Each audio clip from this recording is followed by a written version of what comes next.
Baiklah, bismillahirrahmanirrahim. Assalamualaikum warahmatullahi wabarakatuh. Selamat siang, rekan-rekan adik-adik semua. Baiklah, kali ini saya akan menampilkan perkuliahan kita yang materi yang ketiga, yaitu mengenai skala dan ukuran gempa. Ya, nah, kenapa skala dan ukuran gempa perlu kita ketahui? Karena skala dan ukuran gempa inilah yang akan menentukan tingkat kekuatan gempa yang berefek pada manusia. Ya, nah untuk skala dan ukuran gempa sendiri, nanti kita akan mengetahui ada beberapa macam, kemudian yang biasa digunakan pada beberapa negara dan yang digunakan juga di negara kita di negara Indonesia, ya. Nah, adapun materi yang akan saya sampaikan terkait dengan skala dan ukuran gempa, yang pertama yaitu pusat gempa, yaitu hipocenter dan epicenter. Jadi ada yang nanti namanya hipocenter, yaitu pusat gempa yang berada di titik di dalam inti bumi, kemudian ada epicenter yang berada di permukaan bumi. Lalu ada gelombang gempa. Ya, gelombang gempa nanti kita akan mengenal ada namanya gelombang gempa primer, ada gelombang gempa sekunder atau P wave and S wave. Ya, setelah itu kita akan melihat beberapa istilah gempa bumi dan cara menentukan nota epicenter. Dan ini ada perhitungan sedikit nanti. Kemudian baru kita lihat skala kekuatan gempa serta alat pencetak gempa. Selain itu nanti juga akan disampaikan juga mengenai macam-macam gempa bumi yang ada di yang bisa kita ketahui yang ada di yang terjadi di seluruh dunia. Kemudian baiklah, kita akan mulai. Untuk yang pertama kita mengenal apa itu pusat gempa hipocenter, kemudian epicenter. Anda perhatikan di presentasi itu ada gambar sebuah ilustrasi yang menunjukkan adanya lapisan permukaan tanah yang kalau kita potong melintang, maka di dalam permukaan bumi, di pusat bumi itu ketika terjadi gempa ada namanya hipocenter, ya. Jadi hipocenter adalah titik terjadinya pelepasan energi, yaitu dalam hal ini adalah gempa, ya, yang sifatnya energi ini sangat besar atau yang kita sebut dengan gempa. Jadi kalau kita sebut hipo, maka itu titiknya berada pada pusat pengeluaran energi atau berada pada titik di dalam inti bumi, ya, hipo. Lalu ada yang namanya epicenter, ya. Nah, jadi ada dua titiknya. Kalau tadi dia berada pada inti bumi, ya, atau ke dalam pusat gempa bumi dalam bumi tersebut. Nah, kalau yang epicenter itu adalah titik di permukaan bumi yang terletak langsung di atas hipocenter, ya. Jadi gempa dari pusat bumi, yaitu dari hipocenter ini, dia akan merambat sampai ke permukaan bumi, ya. Nah, titik garis lurus, kalau kita tarik garis lurus dari hipocenter sampai ke permukaan bumi, inilah yang kita sebut sebagai epicenternya, ya. Nah, ada hipocenter, ada epicenter, kemudian ada juga fault atau patahan, ya, yang diakibatkan oleh terjadinya pelepasan energi pada hipocenter tadi, ya. Akibat hipocenter ini terjadi fault atau patahan yang terletak pada litosfer bumi. Nah, itulah pusat gempa yang kita kenal dengan hipocenter dan epicenter. Baiklah, kita lanjutkan lagi, ya. Ini masih tentang pengertian atau pemahaman masih ini. Nah, tadi kalau kita kenal ada yang namanya titik pusat gempa. Sekarang kita kenal lagi ada namanya gelombang gempa, ya. Gelombang gempa itu apa saja sih pengetahuannya? Gelombang gempa adalah gelombang suara yang merambat melalui inti bumi. Nah, gelombang gempa adalah gelombang suara yang merambat melalui inti bumi. Nah, ini disebabkan oleh perbedaan kecepatan yang menimbulkan waktu tempuh dan memungkinkan para ilmuwan untuk menemukan posisi pusat gempa. Jadi, suara yang merambat inilah, ya, yang akan menyebabkan tadi kecepatan, ya, perubahan kecepatan sehingga bisa diidentifikasi terjadinya gempa oleh para ilmuwan. Jadi ketemulah posisi pusat gempanya yaitu hipocenter dan epicenternya berada di mana ya. Nah, karena si gelombang gempa ini. Nah, gelombang gempa ini bisa diketahui oleh ilmuwan melalui kecepatan dengan alat apa? Yaitu alat ukur gempa. Ya, seismometer itu hasil dari ukurannya, alatnya adalah seismograf ya. Nah, kecepatan cenderung meningkat seiring kedalaman bumi. Jadi gelombang gempa ini sifatnya dia memiliki kecepatan, dia meningkat seiring kedalaman bumi. Jadi semakin ke dalam dia akan meningkat sekitar berapa 2 sampai 8 km per detik di kulit bumi. Jadi kecepatannya semakin meningkat ya seiring ke kedalaman sampai ke permukaan atau kulit bumi terluar ya. Nah, kemudian kita lihat gelombang gempa tadi ya. Ternyata gelombang gempa tadi ya. Nah, dia rambatan dari gempa tadi itu ya. Nih fokusnya ya. Kalau kita lihat ini buminya kita potong jadi bentuk kotak atau bentuk bentuk kue ya. Nah, kalau ada gempa datang dari bawah, kita fokuskan ya. Nah, dia ini sampai ke permukaan ini melalui rambatan. Jadi sampai ke surface itu melalui rambatan. Gelombangnya merambat. Nah, rambatan gelombang ini ada 2 tipenya. Jadi rambatan gelombang ini ada 2 tipenya. Yang pertama ya, itu dia merambat secara primer atau kita sebut sebagai gelombang P ya. Di mana gelombang P ini adalah gelombang yang merambat secara longitudinal. Jadi dia merambatnya secara longitudinal atau apa? Atau dia sejajar saja. Dia nggak kemana-mana. Dia berada di tempatnya, tapi dia mengalir seperti arus air kayak gitu loh. Nah, kayak arus air arus energi ya. Nah, nanti ada gambar videonya, Anda bisa bedakan antara si primer sama sekundernya ya. Nah, jadi dia merambat secara longitudinal atau dia kompresi, sifatnya menekan ke atas, menekan ke kulit bumi gitu ya.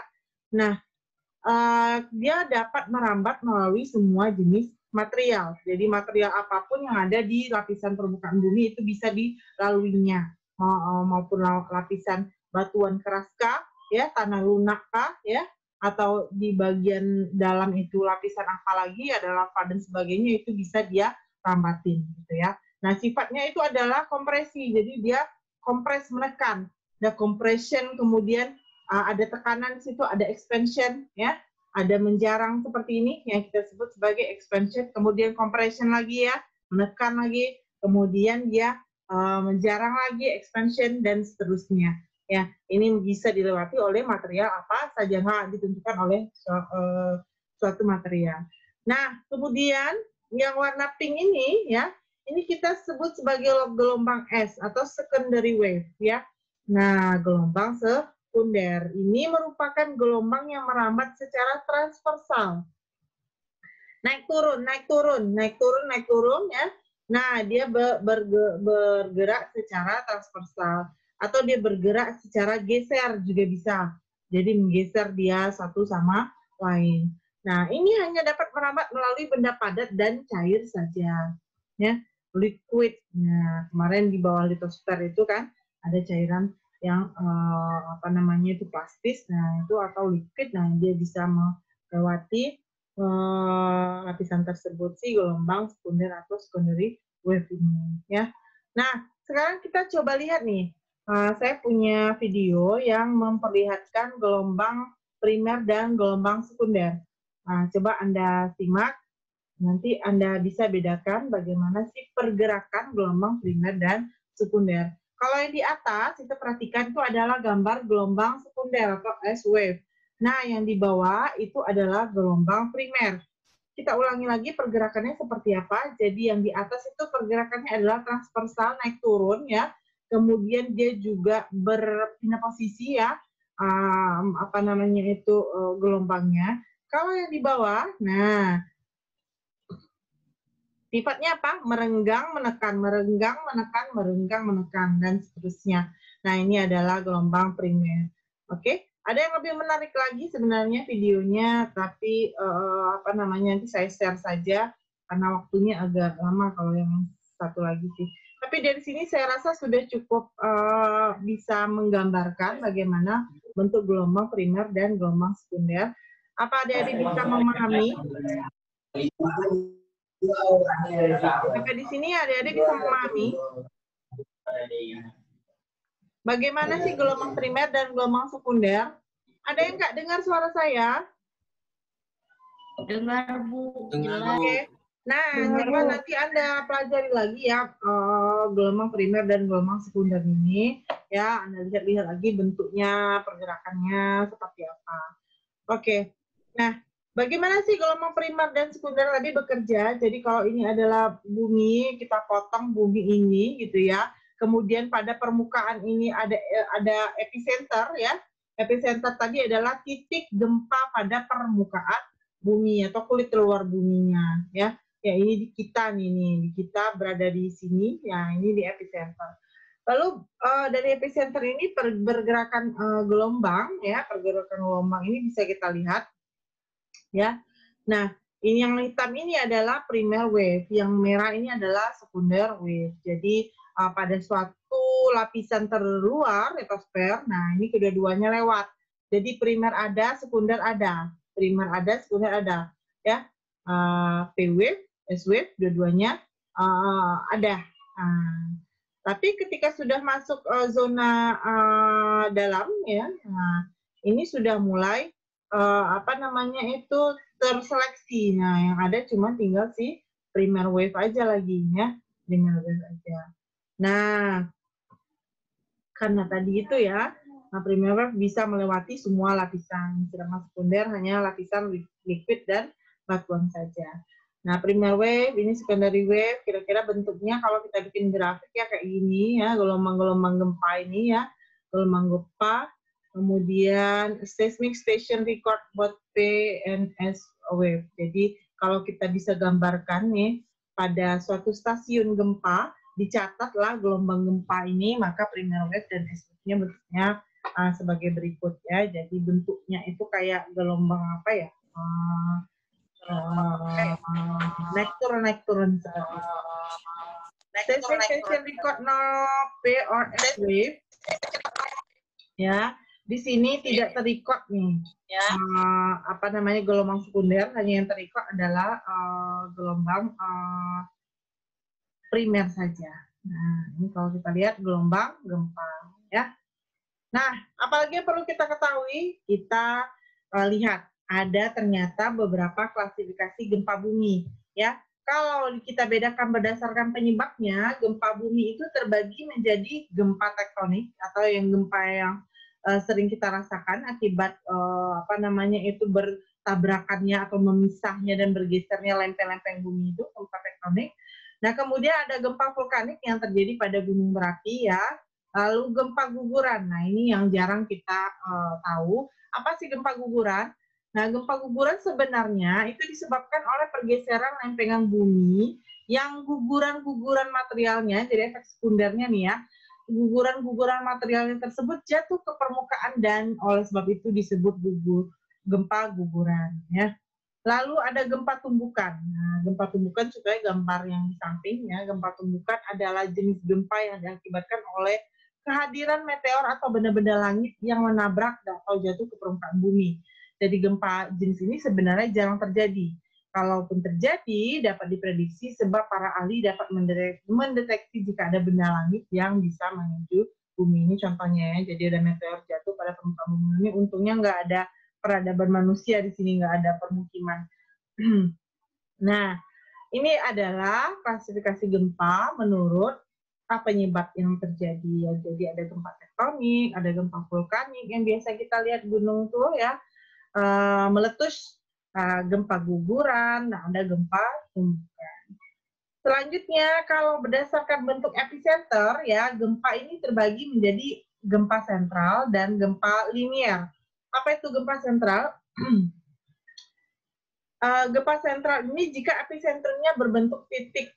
Nah, gempa vulkanik dan gempa runtuhan adalah beberapa contoh jenis gempa sentral. Jadi pusatnya hanya terjadi pada titik gunung tersebut. Nah, gitu ya. Nah, makanya dia disebut sebagai gempa sentral, hanya pada pusat gempa atau pada gunung tertentu saja kejadian gempanya. Nah, ada lagi gempa linier jika episentrumnya berbentuk garis. Ya, gempa linier biasanya terjadi pada gempa tektonik atau gempa bumi yang biasa kita kenal dan rasakan itu. Sebab tanah patahan merupakan sebuah garis dan bukan titik. Jadi penyebabnya sendiri kenapa dibilang linear? Karena gempa bumi ini disebabkan oleh patahan-patahan yang bersifat garis. Nah, garis-garis ini kalau di Indonesia ya, garis patahannya kita sebutlah dia ring of fire ya. Itu yang minggu lalu saya perlihatkan gambar-gambarnya.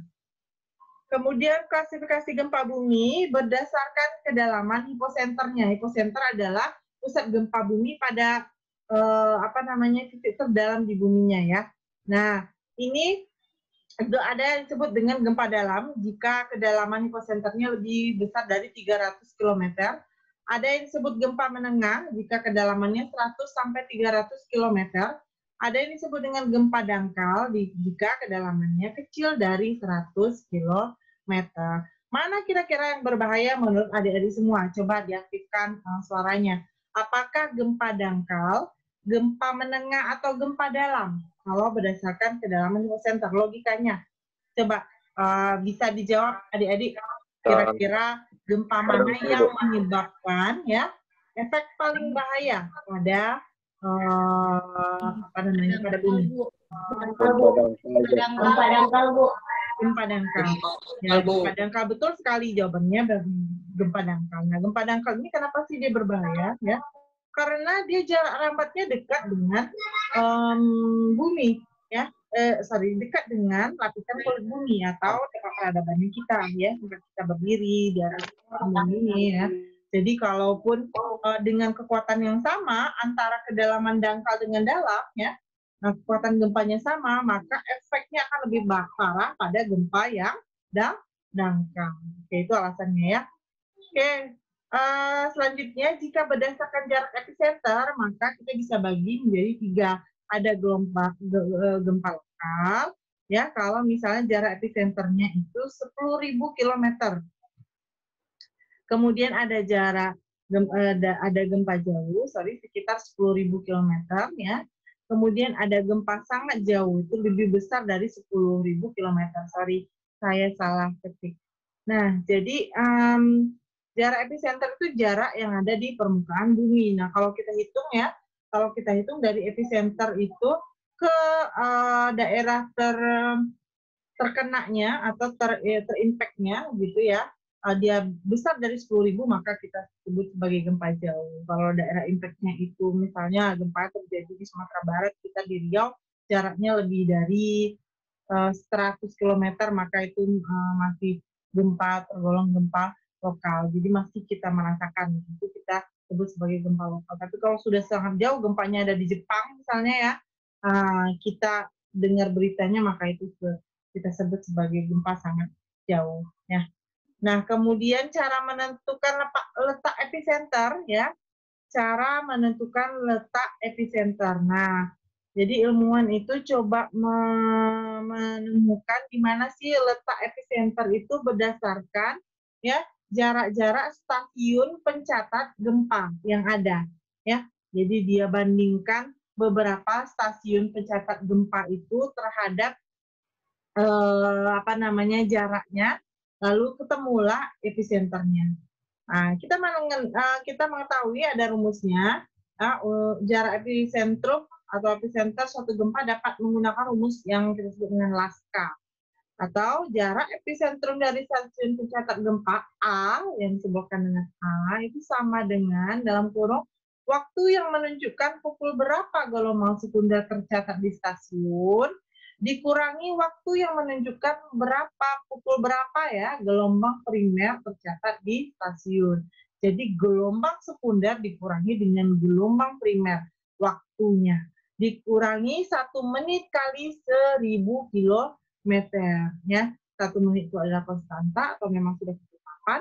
1.000 juga begitu sudah ketetapan. Ini ilustrasinya. Jadi kalau misalnya pada stasiun A gelombang sekundernya tercatat berapa, gelombang primernya tercatat berapa gitu ya.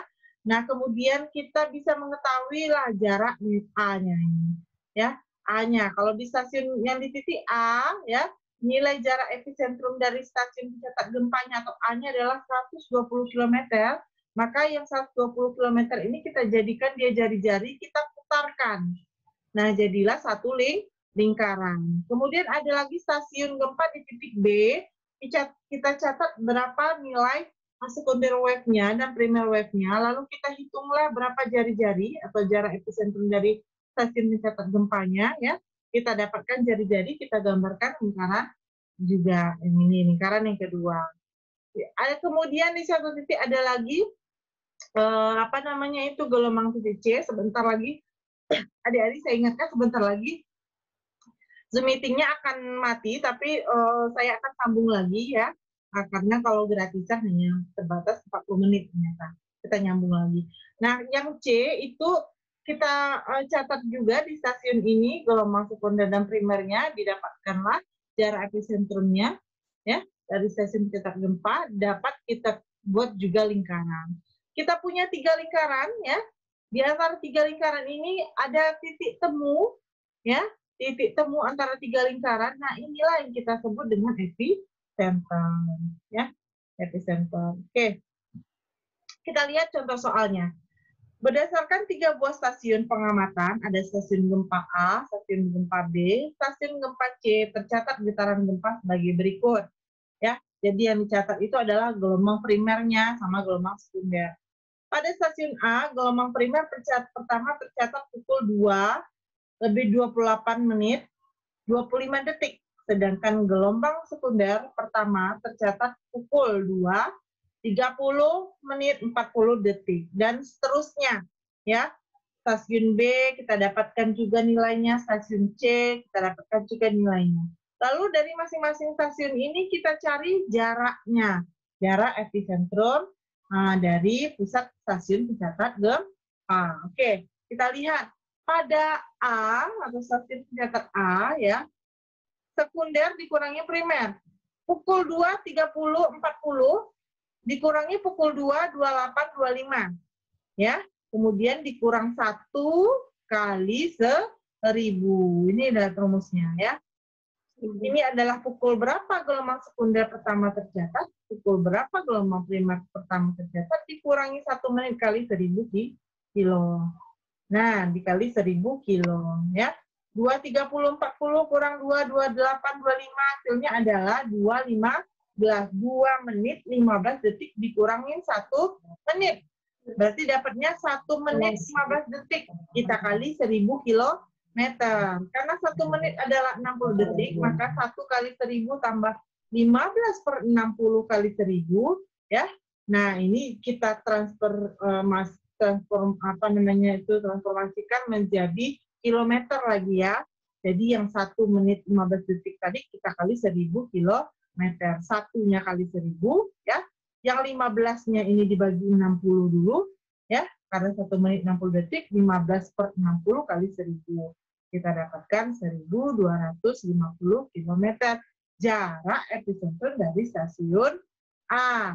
Kita ulangi untuk langkah ke B, kita peroleh jarak epicentrum gempa yang tercatat dari stasiun B adalah 2500. Selanjutnya juga begitu caranya sama untuk lingkaran untuk delta C atau stasiun C. Kita dapatkan 3000 km.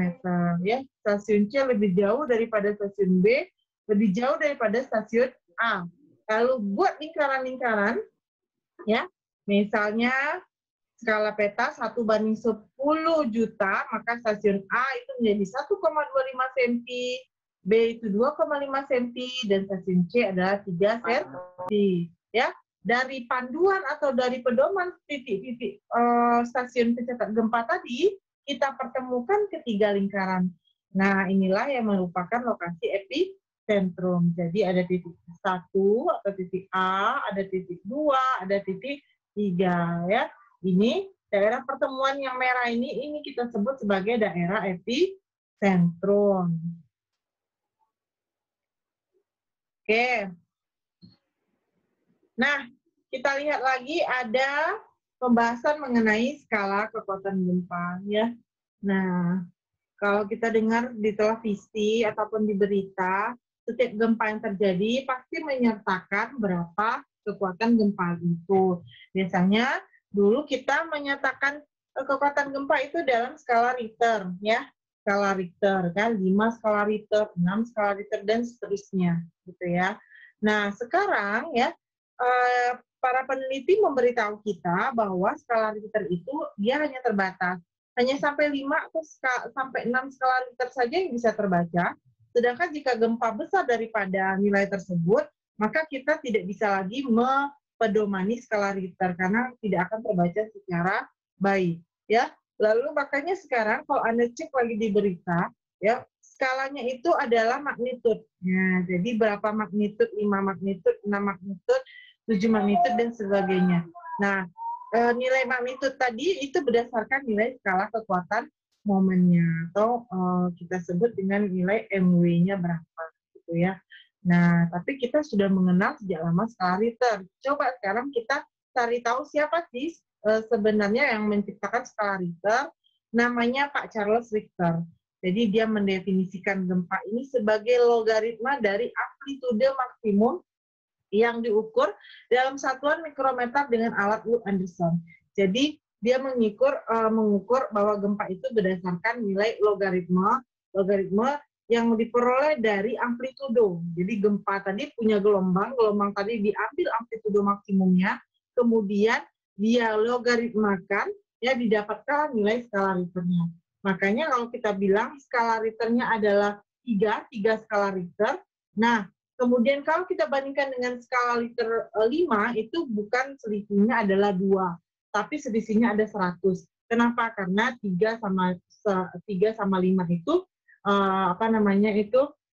logaritmanya 10 pangkat 3 dan 10 pangkat 5. Seperti itu ya. Ibu nggak salah, 10 pangkat 3, 10 pangkat 5 dibanding 10 pangkat 3, berapa tuh? Ya benar lah Ibu, 100 jadinya ya. 10 pangkat 100, jadi skalanya adalah 100. Nah, itu untuk skala Richter ya. Nah, dia berdasarkan amplitudo yang dihasilkan dari gelombang-gelombang gempa. Kemudian ada skala yang kedua yang kita sebut dengan skala Modified Mercalli Intensity atau MMI. Ini yang menemukannya adalah Giuseppe Mercalli.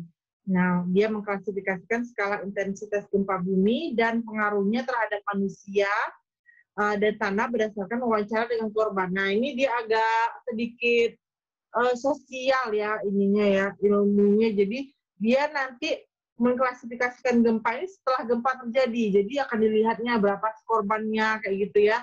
Kemudian infrastrukturnya bagaimana kerusakannya, lalu dia bertanya kepada si korban dan sebagainya. Lalu baru dia klasifikasikan bahwa gempa tersebut atau satu gempa yang mereka cari tahu tadi skalanya berapa gitu ya.